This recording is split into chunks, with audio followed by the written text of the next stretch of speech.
Why, hello there, everyone, and welcome to another bad movie review. Today, I'd like to talk to you about a movie I just watched called Sinister Squad. No, this isn't Suicide Squad with Will Smith and Margot Robbie and whoever else. This is Sinister Squad, another brilliant movie brought to us by Asylum. Yes, Asylum, whose entire reputation seems to be based on, hey, let's just throw something together and slap a name on it so it looks like a feature film that's in theaters now. I reviewed another Asylum movie previously, and quite honestly, that one was less than stellar. And I've seen a lot of their work, and it's extremely hit and miss. This one actually wasn't too bad. Despite what you're gonna read online by people that have never seen bad movies before and don't enjoy them, this one I've seen worse. It was kind of middle of the road. Nothing horrible about it. There's a quote on the box on the DVD that says, a dark and fun superhero thriller in the tradition of Dark Knight and Watchmen. Well, I don't know who said that or what movie they were talking about, but I want to attribute that to this movie. See, the premise here is that Rumpelstiltskin, the big bad wolf, Carabosse, the cannibal witch, and Gelda, the Queen of Hearts, and the Mad Hatter are all kind of thrown together by Alice, Goldilocks, and the Pied Piper, and Tweedledum and Tweedledee. And they form, in theory, they were going to form a squad of sinister people that are going to fight off a cult called Death's Messengers. Yeah, that didn't really come together in this movie. That was the idea they were going to do, and then I think it just kind of petered out somewhere in the middle of the movie. See, what happened was Rumpelstiltskin, before the movie starts, had broken a magic mirror that Death wanted that would have allowed Death to do something, come back to the land of the living. It's a little vague. But when he broke the mirror, it allowed these fairy tale and storybook characters to come to our planet. And Alice from Alice in Wonderland gets Goldilocks and the Pied Piper and Tweedledum and Tweedledee to form Looking Glass, which is, I guess, their super secret code name, team name, something, or is the name of the facility? That was a little vague. And they've been going around capturing evil creatures from these fictional realms and locking them up in the 6 cages they have. Honestly, this movie really just suffered from budget issues. The general premise of storybook characters coming to Earth, the reality or whatever, it's been done before, and this was no exception. This wasn't too bad. That premise is okay. The good guys from the stories fighting bad guys from the stories on Earth. Okay, that could be kind of cool as a pseudo superhero movie. I get it. There's a certain potential there that could be something done with. Mostly just public domain characters. I would have picked a different selection of characters, though. This suffered from the same kind of attempts that the League of Extraordinary Gentlemen, to name a more A-list movie, had, in that there was too much. I think they were trying to accomplish too much with too little of a budget. If this had a bigger budget and maybe had some script supervision, it would have been better. As it was, this was written, edited, and directed by Jeremy Inman, and I could see what he was trying to do, but yeah, it just didn't really come together. It was a good effort. It wasn't a horrible movie. As far as B movies goes, it was kind of middle of the road. It had some flaws, it had some interesting parts, and some funny dialogue, but it was just kind of bland. The cast did pretty good overall with what they had to work with. I think a lot of the negative reviews it's getting are from people that aren't used to seeing B movies. Since this was a B movie, and most of these people are not famous actors, they're not that well known, so the judgment's going to be exceptionally harsh. I think the movie was a little intentionally over the top too, and I think maybe some of the cast were told to like bring it up a notch and act a little over the top, but some of the dialogue was definitely over the top and could have been toned down. And the weird like boing boing cartoon noises that Rumpelstiltskin did like randomly throughout the movie, because it didn't happen every time, that was super annoying. If they had gotten rid of that, I probably would have liked the movie a lot more.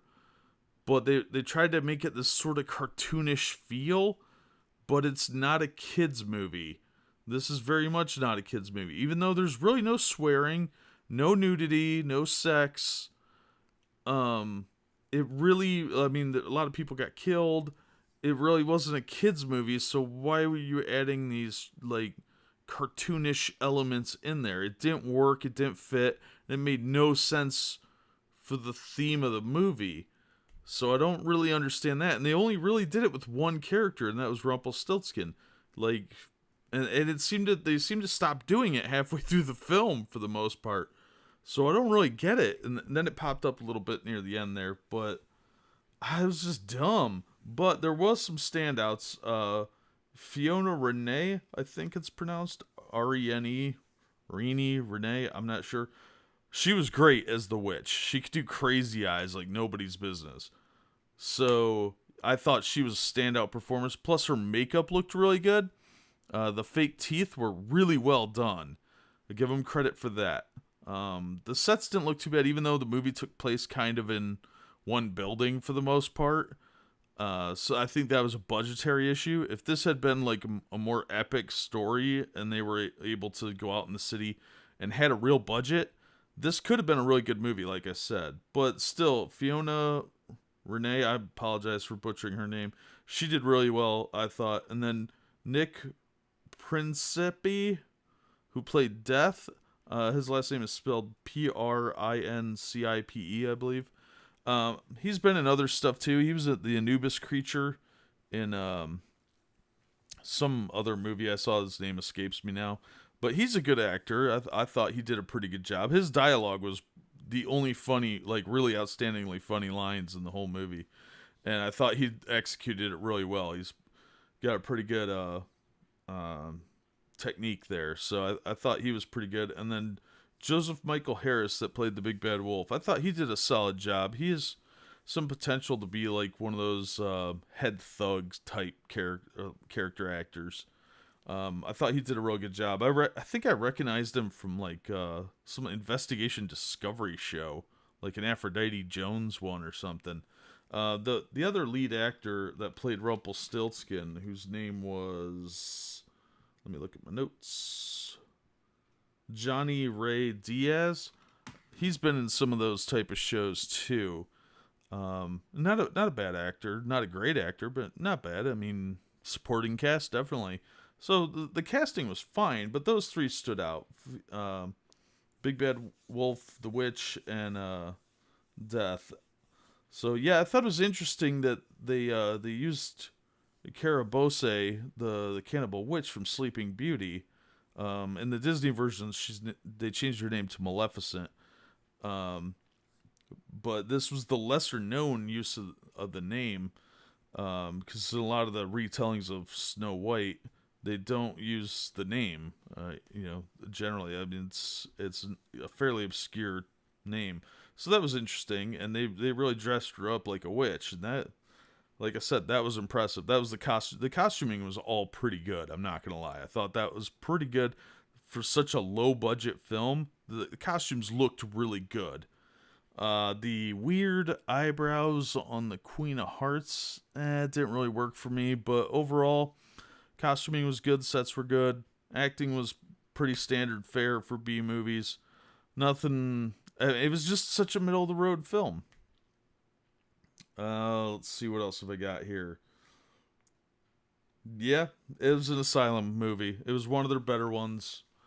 Otherwise, all I can say is really that it was a pretty middle of the road popcorn movie. Hour and a half of sitting around watching people shank each other in the same building.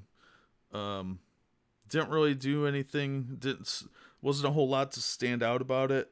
Some people will find this good mockery fare, but overall, it wasn't bad enough that I felt like I could sit around and make fun of it ruthlessly. But I also didn't think it was going to be an A-list blockbuster or anything.